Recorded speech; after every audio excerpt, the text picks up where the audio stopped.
it doesn't come easy. And when it does, will you be ready?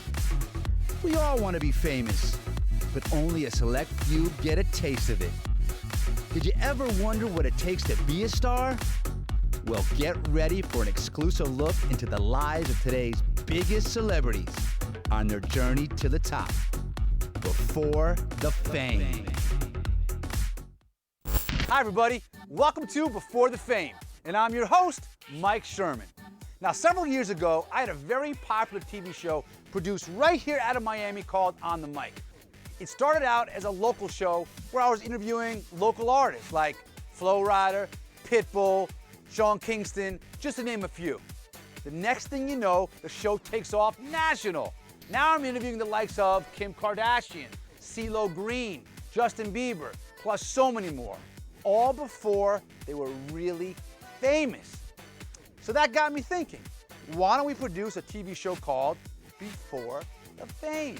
So in the next 30 minutes, you're gonna come on a journey with me to see if we can track down some of these big celebrities that we once knew so well, and talk to the people that were close to them on their journey to the top.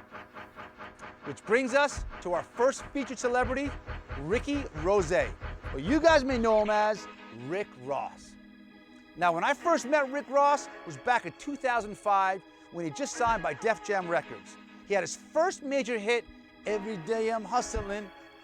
Let's take a quick look of an interview with me and Rick back 15 years ago.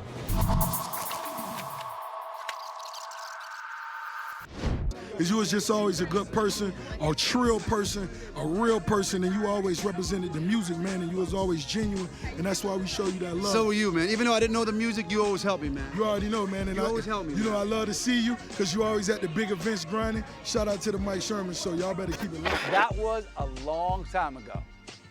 Now we're gonna sit down with the head of Rick's marketing, Lex Pierre, who's been with Rick Ross from the very beginning.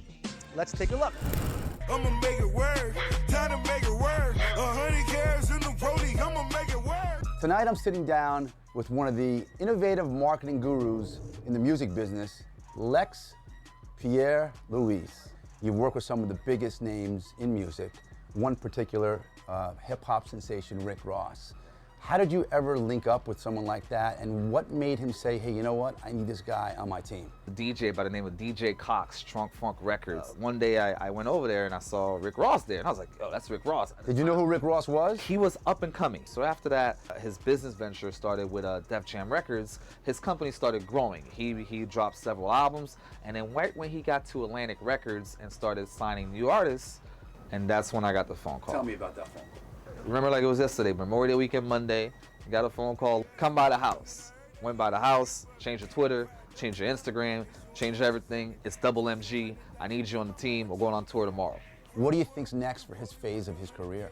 He's one of the few artists to own over 25 franchises. He owns 25 Wingstop franchises. Really? He has brand partnerships, and he has accomplished brand partnerships with outside of Wingstop, more recently Checkers.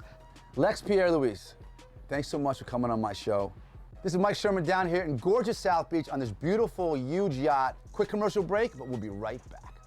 You're watching Before the Fame.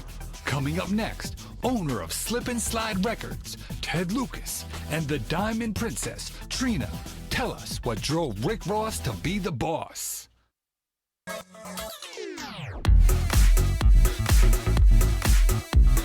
Welcome back. Now, Miami is known for a lot of great music icons, such as the Bee Gees, KC and the Sunshine Band, Gloria Estefan, plus so many more.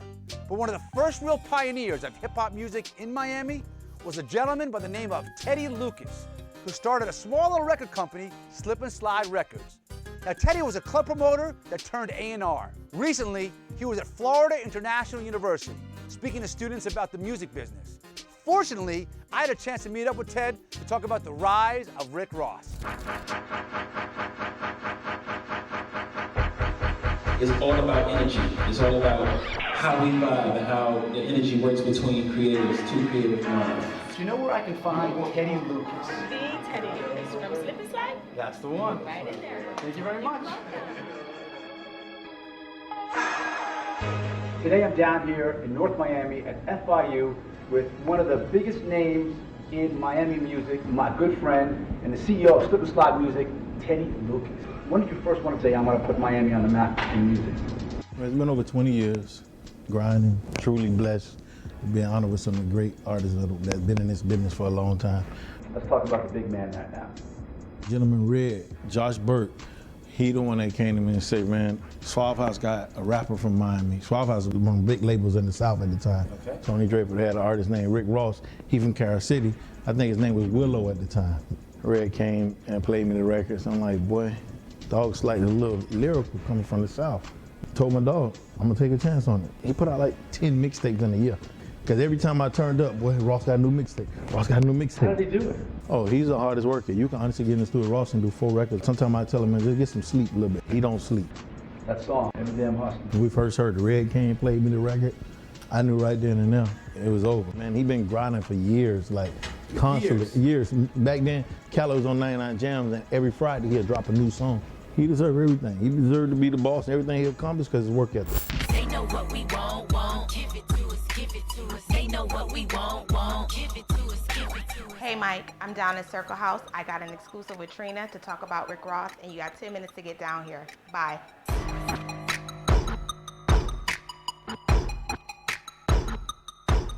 I'm sitting here at the beautiful Circle House Studios with what I call one of my favorite female rappers in the game, the Diamond Princess, Trina. Thank you. Thank you so much for coming on Before the Fame. Always. I've been a fan of yours for a long time. Let's talk about the boss. What was it like kind of chilling in his little circle in the beginning of his career? I mean, it's great. Ross and I are like extremely close. When he came a part of the Slip and Slide family, it was like a big brother, you know? I wouldn't turn in my album unless he, you know, was a part of it, unless he approved it, unless he knew that this was the wave, this was the tempo for the album. And just watching him over the years and just grow and become the boss that he turned into, and to become a businessman and multitask and just become a franchise, own multi-businesses.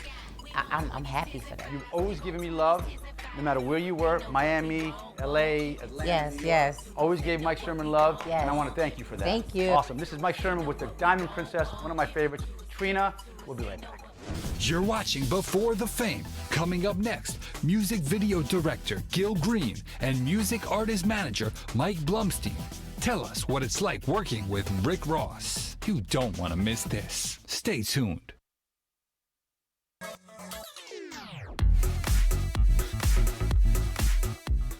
Welcome back. Now our next guest is one of the most renowned music video directors in the country. He's worked with Pitbull, Akon, DJ Khaled, Lil Wayne, just to name a few. But I was fortunate enough to sit down with him to talk about what it was like working with the boss at the very beginning. Tell me about your encounters with Rick at the very beginning of his career. Me and Rick had a very similar career path. He was waiting for his turn. My career at that time, I was also ghostwriting for other directors, putting in paying dues. And he saw a movie that I did called Choices. We're sitting on the sideline of a major video. This is before he had the beard and everything. And he looks at me, he's like, man, you shot Choices? I'm like, yeah. He's like, man, when I'm ready to bust, I'm gonna come get you to shoot my first video. 4 or 5 years later, the song Hustlin' came out. And the old boy was true to his words. He said, yo, we ready to do it. Hustling. From there on, Ross was out of here. Like, he was bona fide best rapper. You know, he was doing it. And we probably did about 25 videos together after that. What kind of person is Rick Ross? He's so chill, and he's got a good heart, and he's real Miami. From like everything he does, from the toy drives to like giving back to the community. Like, Ross is a real dude, and he stayed humble, and he stayed loyal. And man, I got nothing but love for Ross. Thanks, Gil. Keep making those amazing videos.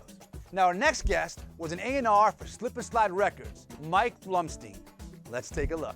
I'm down here in the Circle House Studios in Miami, Florida, and I'm sitting down with a good friend of mine and one of the best managers and A&Rs in music, bar none, Mike Blumstein. Now, when did you first meet Rick Ross, and what was it like meeting this big, huge rapper from Miami? Man, I've known Ross before he was Ross, right? I didn't even know he was Ross. Ross was always around the studio with Jim, and when we had a studio there, but he wasn't Rick Ross. He was just the this guy. And then literally just, you know, one day I hear hustling, and they were like, yo, that's the guy that was always at the studio. It takes time to really grind this out and catch your quote unquote break or find your lane or find your pocket to do it. So I mean, I believe he had 8 to 10 years or something crazy like that prior to hustling breaking. And when it broke, you know, he already had the city and had the, you know, the E-Classes and the Khaled's and Ted Lucas and Slip and Slide and Radio and everyone behind him, and you just felt the wave. You just like knew it wasn't fake. Like he's from our city, like, and he did it. You're watching Before the Fame, and I'm your host, Mike Sherman. I'm down here today in Hialeah, Florida, with one of my good friends and former A&R and record exec of one of the biggest labels in South Florida, Slip and Slide Records, Henry Soldano, my brother. Good to see you, Mike. Thank you so much for coming down on my show. Absolutely, man. Anything for you, Mike. You work for Slip and Slide Records. Tell me what it was like when you first met Rick Ross, and how was he on Slip and Slide? So I started in Slip and Slide a little bit after he released his first album, Port of Miami, right? So Ross was in this mega star yet. He had just released Port of Miami, and then the movement and the noise that Ross was making at that time, it was really beginning to bubble up. Like you couldn't go anywhere in any city in the United States without listening to Hustlin'. Why do you think he has that staying power, and he's still so much in the public eye, and he's still hitting that millennial market, which is kind of key in today's society? Yeah, that's a fantastic question, right? Because you have these new artists that have a kind of a very short span where they kind of fizz out very quickly. He's still able to maintain the longevity. He still connects with the youth, right? Everybody still loves Ross. I think that has to do a lot with the type of records that he does, the collaborations where he does. He does a lot of features with newer artists as well. And then just his branding. I mean, there's very few artists that are known as the boss. He's a phenomenal businessman. Let's talk about some of his businesses. He's got Wingstop, which is a chain of chicken wings down here in South Florida, which is really going crazy. He's involved in real estate. I mean, did you always see that he had that business-oriented mindset when he was making music at Slip and Slide? See, so the thing with him, when this boss persona came out of it, right, it wasn't just a marketing ploy or marketing idea, music-wise, right? It was how he saw himself. He saw himself and moved like a real boss. Fantastic. Yeah. Well, Henry, man, as usual, you always show me love. This is Mike Sherman for Before the Fame. We're taking a quick commercial break, but when we come back, I'm sitting down with Rick Ross's DJ, Sam Sneak. You don't want to miss this. We'll be right back. You're watching Before the Fame. Coming up next, Rick Ross's DJ, Sam Sneak, and Grammy-nominated producers Cool and Dre show us the early days of Ross. Stay tuned.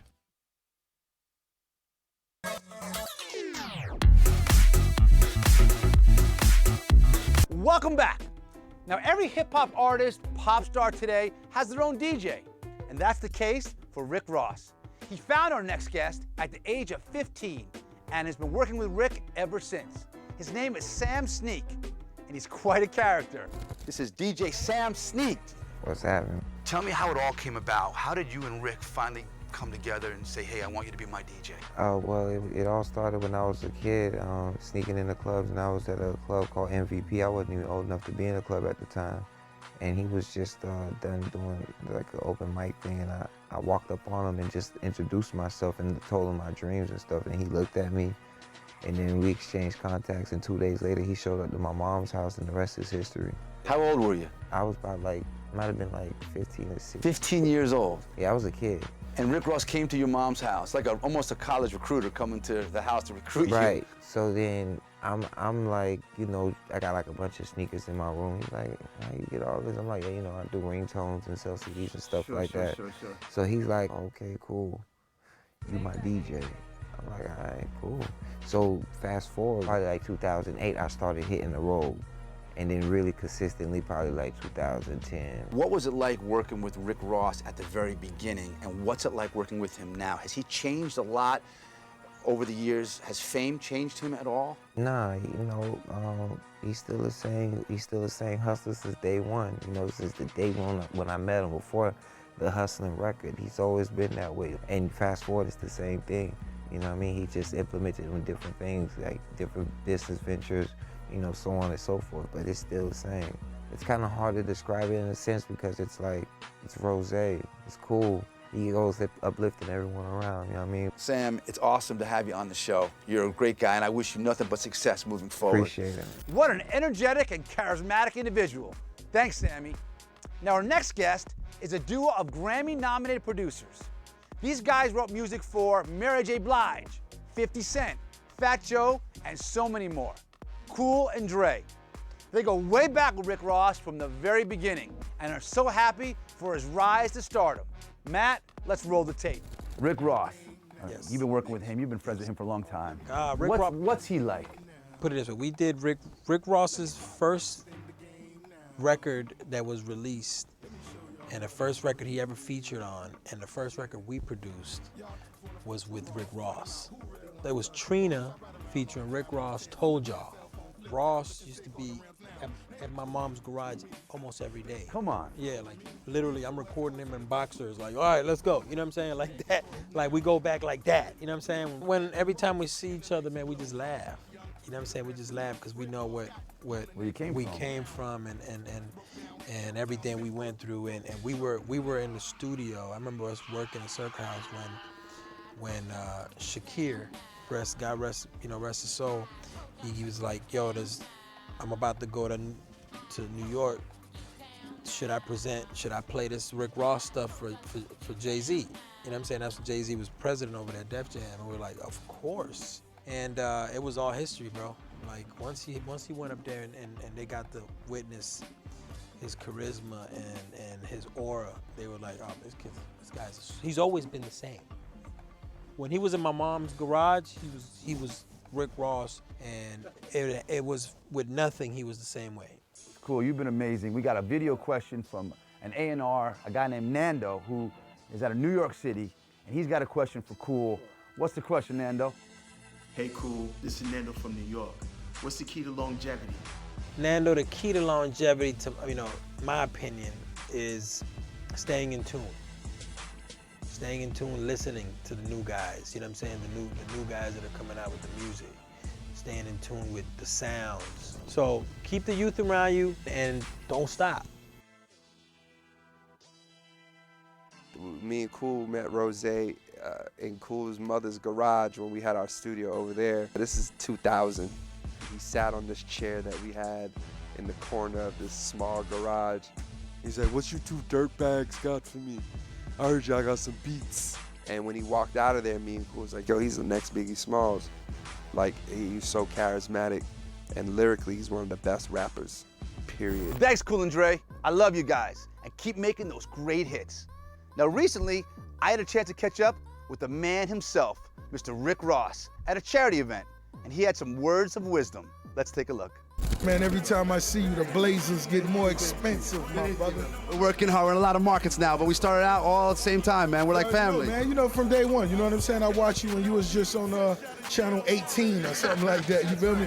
But you've been putting in the major groundwork, man, and your name is so credible out here, you know what I mean? And I wish you continued success, my brother. That means a lot to me, bro. Mr. Rose, you keep making those tracks, and I'll keep hustling.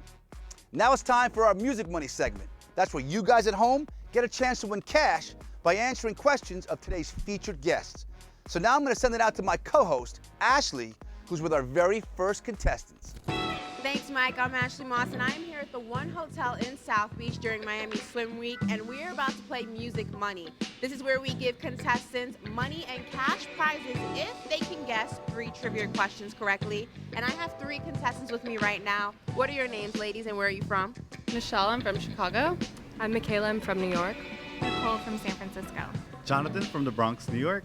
Brandon. So our first question is, Rick Ross has had many hits, but his first #1 hit was which of these 3 songs? Was it A, The Devil Is a Lie, B, Aston Martin Music, or C, Hustlin'? Aston Martin Music. It is not Aston Martin Music. I'm gonna go with C, Hustlin'. That is correct. 3. Correct. $20 you just won. Now, before I give you this $20, you have 2 options. You can take the 20, or you can go ahead and try the $50 question. What do you want to do? I'm gonna try the $50 question. Let's do 50. So what is Rick Ross's Instagram handle? At Rick Ross, at Rich Forever, or at Ricky Rose? Which one is it? At Ricky Rose? It is not at Ricky Rose. Rich forever.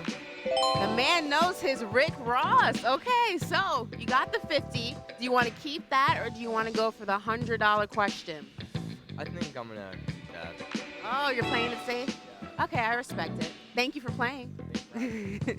Well, Mike, that was it. This is Music Money, this Miami Swim Week edition. I'm Ashley Moss. We had some hits and some misses. Until next week when we can find some more brave contestants, it's back to you. Thanks, Ash.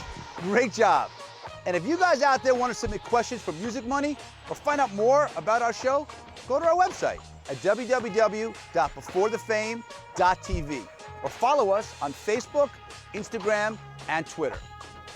Well, guys, that's our show for this week. I really hope you enjoyed it. But make sure you tune in next week where once again, we go down memory lane of today's biggest superstars before the fame. I'm Mike Sherman. Thanks for watching. All right, hold on, ready? We're moving along, Matthew. Money for answering the correct questions for a silly wabbit. Well, Mr. Rose, the man himself. Thanks, Mr. Thanks, Rick. Okay.